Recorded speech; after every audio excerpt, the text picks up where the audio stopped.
Artificial general intelligence. In this video, we're going to go through what it means and what you need to know about it to stay ahead of your run-of-the-mill ChatGPT user. So let's start with this article from Wired, which talks about the relationship between Microsoft and OpenAI and an AGI clause, or an artificial general intelligence clause that's in their contract. So this was reported in other publications as well, such as Thomson Reuters, but the Wired one has a lot of interesting details to dissect. And so to frame the reason we're talking about it,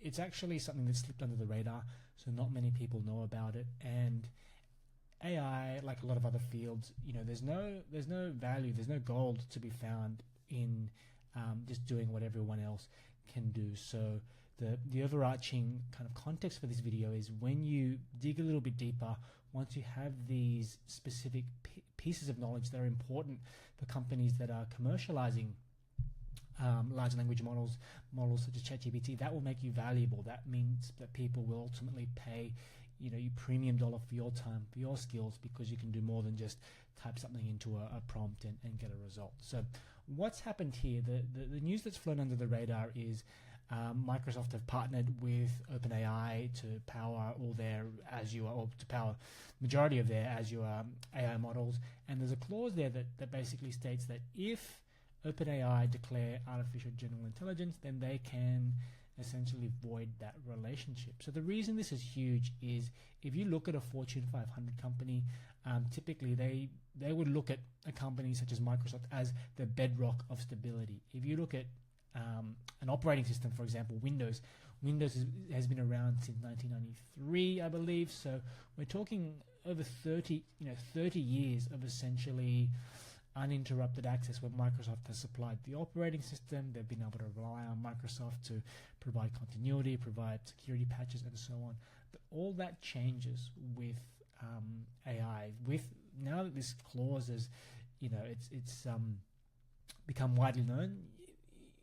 There's really forget 30 years. There's no guarantee that Microsoft will continue to have access to the technology in 30 months. And so this is a huge thing to be aware of for companies that have traditionally relied on Microsoft. They might be spending millions and millions of dollars, customizing their AI workflows to tune it to the way Microsoft does things, for Copilot, Azure, and it's potentially a huge mistake. So let's break down some of the details of the Wired article. So the first thing is the OpenAI board can just declare that it achieves artificial general intelligence. So there's no objective criteria here. It's not as if Microsoft have to agree that yes, this is AGI. There's nothing to really fight over. It's just a declaration by OpenAI that AGI has been achieved, and that puts the whole deal at risk. What it means is that Microsoft, they can have access to, I guess, everything they've had to date, but they don't get access to the latest and greatest, which effectively means if OpenAI decides to exercise that clause, then it's something that, if you've invested in your Microsoft AI stack, potentially all that investment could have gone to waste. So then the article also makes the point that there's no real definition of what AGI means. It's quite a nebulous definition. It could really change, and there's a lot of room for interpretation. And again, that's something that's favorable to OpenAI, because they can essentially just almost make up definitions on the fly, and one day just open up and declare that AGI has been achieved, and that's it. There's not too much Microsoft can do. So if we keep scrolling down, we've got some definitions here. As I was saying before, OpenAI's board can unilaterally decide when the company has reached AGI, and ultimately the standard is not that high. So it talks about, one definition here is an AI that can understand and use language fluently and can do a wide range of tasks for users, at least as well as a beginner could, and sometimes better. So I think in some ways we're already there. If you look at the latest frontier models as of the time of this video, we're talking ChatGPT 4.1, Gemini 2.5 Pro, Claude Sonnet 4, Opus 4. They're not only better than an average human, they're better than an expert in a lot of tasks. So there are definitely ways you can trip them up, and if you know what you're doing, you can find security holes, and you can make them look silly. But overall, if we're talking about, every day the news is just exploding with examples how AI is better than doctors. I think there was a recent Microsoft announcement on that. AI is better than lawyers at certain things, accountants, engineers. It can read diagrams. It can clone voices. It's the capabilities. I think if OpenAI right now wanted to declare that they had achieved AGI, they want to terminate the Microsoft partnership.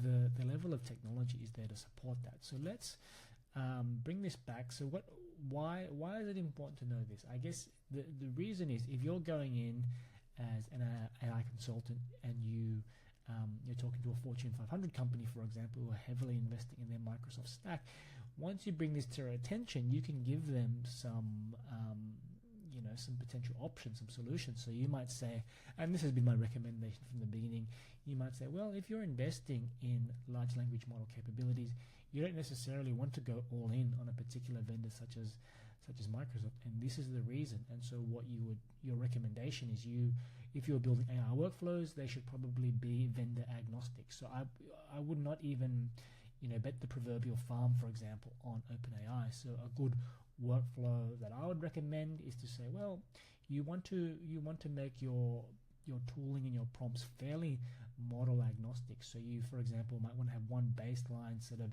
instructions or a baseline system that you can use with, let's say, OpenAI as a default, but at the click of a button you can switch to Gemini 2.5, you can switch to Claude Opus or Claude Sonnet, and there should be minimum disruption to the workflow. In fact, I personally use a workflow where every time, for particular scenarios, I just send my particular work to four or five different frontier model vendors, get the results back, score them, and use the best one. So that's a more sort of advanced workflow that I might talk about another day. But what I want to emphasize in this video is, if you can do that, if you can help them implement a workflow like that, one, they'll get better results just from having access to a mixture of models. But two, you can differentiate yourself from people who are coming in. They might just be typing prompts, not aware of the risk of shackling your entire AI future on to one company where there's this AGI clause in place. So just with this one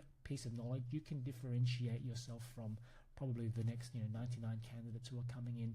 And the point, one of the points of this channel, this series, the content that I'm creating, is to dig up these nuggets of gold, not just weird random snippets, but things where I think there's real commercial drivers, where you'll be able to go into a company that's investing tens, hundreds of millions in AI and make a very strong argument that, hey, I have a whole toolkit of things that I know will de-risk your operation, that will improve the efficiency with which you use these large language models, and ultimately these things are going to be drivers of tens, hundreds of millions, billions of dollars of revenue. If you can just move sort of a tiny fraction of that, I mean, you might be able to save the organization millions, tens of millions of dollars, and justify a very high fee, command a very high fee as a result of doing so. So I just wanted to share this little piece of knowledge with you. It's a good one to have tucked away if you're ever in an interview, if you're ever getting asked about it.